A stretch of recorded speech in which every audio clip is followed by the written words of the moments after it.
Je pense que c'est pas le manque d'intérêt, hein, c'est la fatigue. C'est un programme dense quand même. Vous tenez le coup? Ça va? Rebonjour.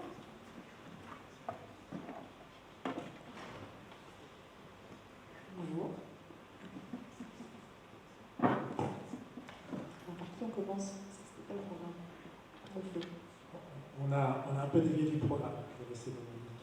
Voilà, on dévie un petit peu du programme, mais c'est vrai qu'il y a beaucoup de choses qui ont déjà été dites. Hein. C'est ce qu'on disait avec Michel. Donc on a plutôt envie de vous faire un exercice de synthèse en s'inspirant un petit peu de ce qu'on avait prévu. L'idée, c'est que vous repartiez avec peut-être des éléments clés pour se dire finalement comment, fort de tout ce qu'on a entendu aujourd'hui, on peut demain agir et agir peut-être de manière structurée. Parce que ça, c'est important, parce que partir dans tous les sens, finalement, on va dépenser beaucoup d'énergie, et on a besoin de faire une transition, mais on a aussi besoin de canaliser ces énergies dans le bon sens. Donc,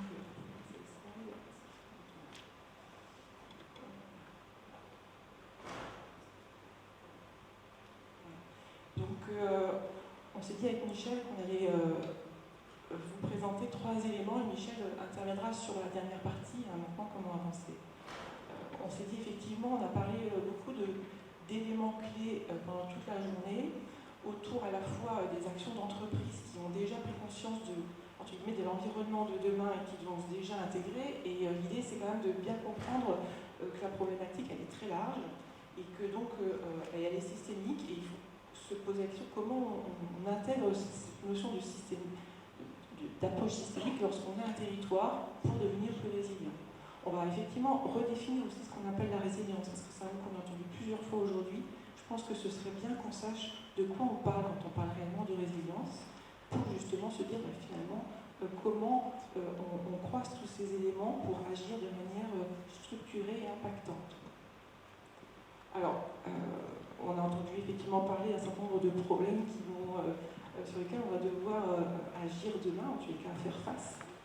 On a entendu parler du changement climatique, bien évidemment, on a entendu parler de la biodiversité, on a parlé des ressources. Voilà, c'est important de montrer qu'effectivement aujourd'hui l'activité humaine, depuis maintenant on va dire 250 ans, a généré un certain nombre d'impacts très forts, et que sur 5 éléments sur 10 qui composent nos conditions de vie, entre guillemets, qui nous permettent de continuer à vivre décemment, il y en a déjà 5 aujourd'hui qui sont dépassés et qu'il faut vraiment agir. Le changement climatique, on en a parlé de la biodiversité, on a parlé un petit peu du cycle d'azote et du phosphore quand on a parlé d'agriculture. On voit bien qu'aujourd'hui, et du changement d'utilisation des sols. Donc, on va dire qu'aujourd'hui, les organisations sociales comprennent et ont identifié qu'on a un problème. Alors, on passerait vite sur ces éléments en tunnel du changement climatique. Je pense qu'il faut retenir une chose importante, c'est qu'on va passer d'un climat stable à un climat instable. Et ça veut donc dire qu'on va devoir faire face à des moments qui vont être un peu compliqués à vivre. Et non seulement ça va être compliqué, mais parce qu'on va passer d'événements rares qu'on connaissait et sur lesquels on avait pris l'habitude de réagir et d'avoir des éléments pour faire face à quelque chose qui vont être des éléments beaucoup plus réguliers. Et donc c'est en ça qu'il faut aujourd'hui se préparer pour y faire face. Donc une planète moins hospitalière, des déplacements de population, des conditions de vie fortement perturbées et une économie, puisqu'on est chef d'entreprise, une économie sous forte contrainte. Alors, ce qui me semble intéressant, c'est effectivement, quand on parle de ressources, et notamment de ressources industrielles, de quoi parle-t-on et de quelle quantité parle-t-on? Alors, ça me semblait intéressant de vous montrer un petit peu les quantités en millions de tonnes qui sont consommées tous les ans en France. Donc, depuis 1990, on s'aperçoit qu'on est autour de 800 millions de tonnes. C'est quelque chose d'assez stable finalement, alors que la population augmente. Ça montre quand même une chose assez intéressante, c'est qu'on optimise déjà la matière. On a déjà fait en fait un chemin depuis les années 90 par rapport à cette consommation de matière. Ceci dit, les volumes restent encore très très conséquents. Alors où est-ce qu'ils passent ces volumes? Eh bien regardez, on apporte donc, on va dire 800 millions de tonnes, on passe 341 millions de tonnes et 635 sont extraits sur le territoire. Ça fait à peu près donc 979 millions de tonnes. Il y a une partie qui repart à l'exportation, la voiture, le vin, le Il y a une partie qui passe en flux dissipatif, notamment tout ce qui est engrais, on en a parlé aussi. Et puis, il y a un certain nombre d'éléments qui sont utilisés en tant que matière. Une grosse partie de ces matières vont venir s'accumuler, 361 millions de tonnes par an, dans nos bâtiments, dans nos intérieurs, dans nos voitures, ce qui fait en fait aujourd'hui nos modes de consommation. Et puis une partie qui va se transformer en déchets, 265 millions de tonnes. Une grosse partie de ces 265 millions de tonnes sont des déchets du BTP, mais il y a quand même entre 50 et 60 millions de tonnes qui sont nos déchets, ce qu'on appelle les déchets ménagers. Voilà. Il y a une partie qui est recyclée, une partie qui est repliée, notamment dans les déchets du bâtiment, mais ça veut dire quand même qu'aujourd'hui, le retour de la boucle, quand on dit qu'on veut faire du circulaire, on s'aperçoit quand même qu'on fait surtout du déplacement du stockage de matériaux, mais que quelque part on continue à grignoter la planète Terre allègrement. Voilà. Donc du coup ça se traduit comment? Quand on regarde ce fameux jour de dépassement au fil du vent, et bien en fait au départ en 1970 on était au 29 décembre, aujourd'hui on est au 20 août. Voilà. Donc ça veut dire qu'on grappille la planète allègrement, et donc on retrouve le premier schéma que je vous ai montré précédemment. Voilà. Alors, la synthèse sur ces éléments-là, c'est ce que je disais précédemment, on va passer de risque conjoncturel à risque structurel sur les approvisionnements énergétiques. En ce moment, on est plutôt sur du conjoncturel très dur, mais on sait que d'ici les années à venir, on sera sur des risques qui reviendront de manière très très régulière. Identiques sur les ressources, sur l'eau, sur le bois, sur les métaux, sur les sables de construction. Vous savez que c'est la première matière au monde qui est consommée. Et sur les terres agricoles. Alors, on se dit que finalement, on a tout à gagner aujourd'hui à réagir, à s'adapter, d'abord à réduire et à s'adapter et à prévoir des modèles économiques qui vont pouvoir tenir, en fait, cet avenir pas très facile. Alors, c'est pour ça qu'on parle du coup du mot résilience. Alors, ça veut dire quoi, résilience? On vient bien revenir au sens des mots à l'origine. Ça vient du latin, resilio, ire, voilà. Littéralement sauter en arrière, d'où rebondir, résister au choc ou à la déformation. Alors moi ce que je trouve génial, c'est qu'on est quand même sur un territoire mécanique et qu'en fait la première fois qu'on a utilisé le mot résilience, c'était pour définir un comportement mécanique qui est la capacité d'un matériau à absorber de l'énergie lorsqu'elle a un choc et qui se déforme. Et puis à un moment donné, les matériaux sont soit en capacité de revenir à leur forme initiale, soit ils ne le sont pas. Et donc on les distingue de cette manière-là entre des matériaux dits fragiles, comme la céramique, certains aciers ou des plastiques, ou des matériaux ductiles qui effectivement vont pouvoir revenir à leur forme initiale. On l'utilise aussi en biologie. C'est la capacité d'un écosystème à retrouver un fonctionnement après un développement normal après avoir subi une perturbation importante. Typiquement un incendie, ou typiquement une inondation, etc. Le système va être en capacité, effectivement, de revenir à un état proche du départ. Par extension, on a aussi utilisé ce mot résilience pour faire face aux risques technologiques et environnementaux dans l'industrie. Parce que, évidemment, qui dit je vais subir des chocs, ça veut dire comment je peux identifier les risques que j'ai par rapport à une activité, par rapport à ces chocs. Donc on parle de robustesse et de solidité. Voilà. Et on parle aussi de redondance, ça vous le savez très bien. Je suis un hôpital, je consomme de l'énergie en permanence, j'ai la vie des individus entre les mains, j'ai un deuxième système d'approvisionnement énergétique au cas où le premier s'arrête. Voilà. Donc ça s'appelle la redondance. Et surtout, on apprend à travailler avec un fonctionnement dégradé, c'est-à-dire qu'on a reçu un choc ou une difficulté, et on a déjà planifié comment on va réagir pour faire face à cette situation dans un mode dégradé. C'est ce que vous, entreprise, vous avez fait pendant toute la période de Covid. Vous avez fait des fonctionnements en mode dégradé. Alors, la notion de résilience aussi, elle a été beaucoup vulgarisée, mais sur les aspects psychologiques, notamment par un monsieur qui s'appelle monsieur Cyrulnik. Et en fait, c'est la capacité d'une personne ou d'un groupe, le mot groupe, moi, il m'intéresse, à se développer correctement, à continuer à se projeter dans l'avenir en dépit d'événements déstabilisants, de conditions de vie difficiles, de traumatismes parfois élevés.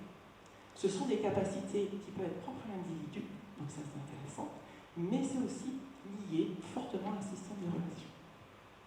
Alors moi je vous invite à penser résilience à la fois en termes industriels, comme on l'a vu précédemment, et en termes individuels de groupe. Et en fait on sent bien qu'il va falloir avoir une résilience non seulement humaine, mais aussi une résilience des systèmes.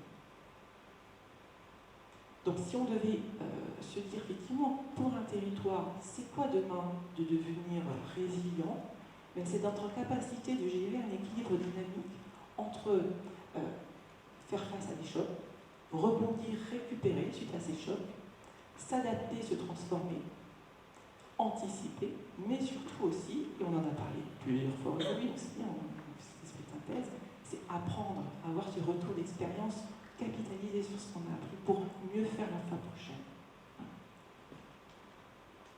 Alors, si on ne fait pas de résilience, qu'est-ce qui nous arrive? Eh bien, c'est tout bien parce que quelqu'un m'en parlait aussi tout à l'heure. En fait, on s'effondre. Voilà. Et donc, l'histoire nous dit que c'est pas une vue d'esprit, puisque que ce soit sur l'île de Pâques ou que ce soit les Incas, leur capacité à intégrer et à changer ou à s'interroger sur ce qui allait leur arriver font qu'à un moment donné, effectivement, on périt. Alors, comment avancer? Donc, je commence par ça et puis Michel poursuivra. En fait, aujourd'hui, il existe des outils pour se dire, je suis territoire, c'est quoi pour moi être résilience? Qu'est-ce qu'il faut que je regarde? Et en fait, c'est assez simple, on va croiser en fait deux éléments, des axes de résilience qui sont aujourd'hui identifiés, tels que la prospective, la veille et l'anticipation, l'adaptation, on en a beaucoup parlé aujourd'hui, l'apprentissage et la capacité à changer et à réinterroger comment on fait, l'innovation, toujours très important, et puis ce fameux lien, ces fameuses relations qu'on appelle gouvernance entre les acteurs. Alors on en a parlé aussi, acteurs publics, acteurs privés, associations. Et puis on va se poser ces questions-là sur des éléments clés. L'aménagement, on en a parlé ce matin, l'urbanisme. L'économie, bien évidemment, comment le système économique continue à pouvoir fournir ses activités pour faire face lorsqu'il y a des difficultés qui sont rencontrées, en termes de ressources ou en termes d'énergie. Le lien social, les compétences, et l'environnement, les impacts effectivement sur l'environnement, mais aussi on a besoin de l'environnement, ça a été dit aussi, on a besoin d'eau de qualité, on a besoin d'air de qualité, on a besoin de forêt, etc. Tout ça effectivement autour de thématiques intimement liées à l'énergie, puisque vous avez bien compris que notre mode aujourd'hui est complètement addict à l'énergie, et avec la transition écologique, et de dire comment on peut sauvegarder, préserver nos systèmes écologiques. Voilà.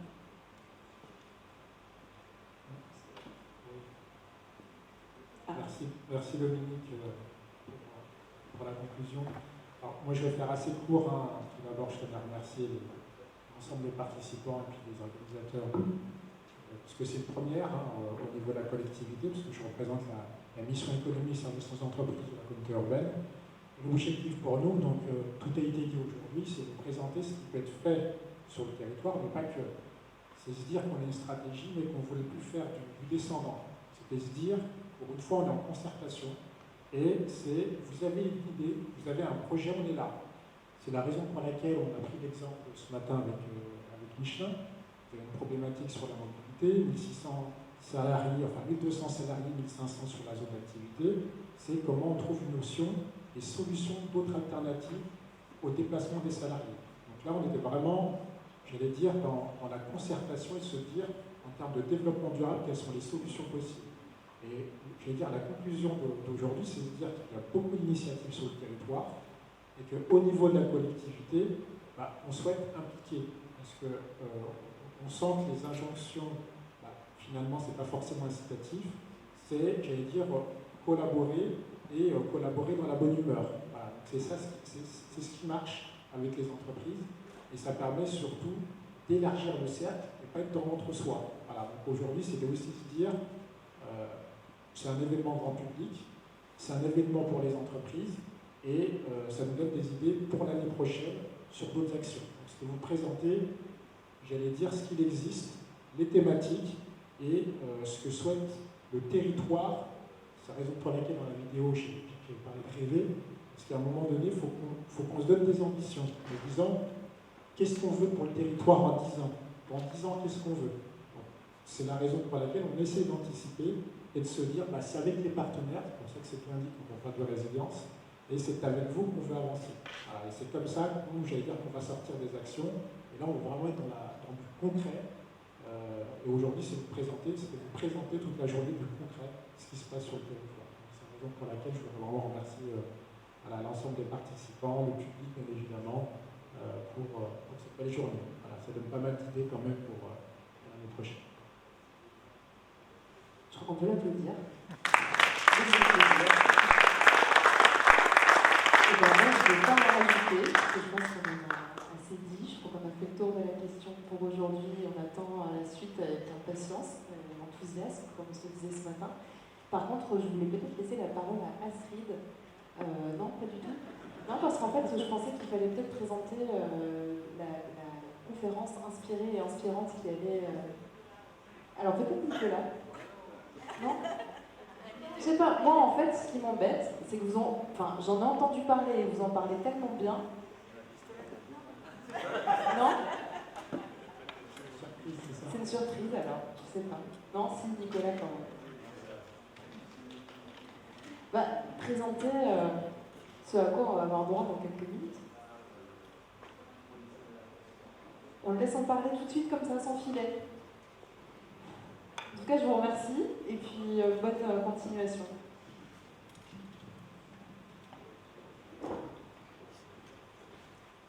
Bon, c'est l'heure de passer à un moment. Alors c'est dommage qu'on a perdu du monde, parce que ça va être très intéressant. Donc notre invité ce soir, c'est Malek Boukirchi, qui va venir nous conter des histoires. C'est un personnage extraordinaire qu'on a eu l'occasion de connaître avec d'autres personnes qui sont dans la salle. Donc Malek, il a des valeurs humaines très importantes, il sait passer les messages, il sait faire rêver, c'est un philo-conteur, anthropologue, marathonien de l'extrême. Il a une vie assez palpitante, je dirais, et puis cet après-midi, on a fait une petite balade avec lui dans le parc de la mairie, avec des enfants de CP, CE1, et il nous a conté des histoires. Alors, on s'est retrouvés, moi-même, j'ai eu la chance d'y participer, donc retour à l'école primaire, et puis Michel parlait de rêver un petit peu. Je crois que Malek, pour moi, c'est une personne qui nous apporte de l'espoir, qui est plein de bonne humeur, de plein de vie. Et je vais le laisser parler, parce que vous allez voir. J'espère que vous apprécierez.